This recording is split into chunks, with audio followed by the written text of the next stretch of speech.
Hello dear students. सगळ्यात महत्त्वाचं म्हणजे IBPS क्लर्कच्या 10,000 पेक्षा जास्त वॅकन्सीज यावेळेस डिक्लेअर झालेल्या आहेत. त्याचं नोटिफिकेशन आजच म्हणजे 1 ऑगस्टला आलेलं आहे. सो तुम्ही 1 ऑगस्ट पासून तर 21 ऑगस्ट पर्यंत त्या एक्झाम करता अप्लाय करू शकता. याची जी प्रिलिम एक्झाम असणार आहे ती होणार आहे 4, 5 आणि 11 ऑक्टोबरला आणि मेन्स एक्झाम जी असणार आहे ती नोव्हेंबरमध्ये होणार आहे.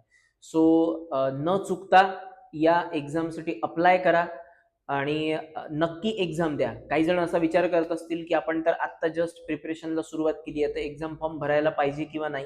तर असं नाही आहे. तुम्ही एक्झाम फॉर्म भरा, एक्झामला जा, तेव्हाच तुम्हाला कळेल की एक्झाम कशा प्रकारे होते आणि त्याच्यासाठी आपण प्रिपरेशन कशा प्रकारे करायला पाहिजे. ओके. सो याच्या रिलेटेड एक डिटेल व्हिडिओ घेऊन आपण लवकरच भेटू, ज्याच्यामध्ये तुम्हाला डिटेल सिलेबस आणि त्याची काय स्ट्रॅटेजी, एक्झाम प्रिपरेशन कशी करायला पाहिजे ते सगळं आपण त्या डिटेलमध्ये त्या व्हिडिओमध्ये शेअर करणारच आहोत.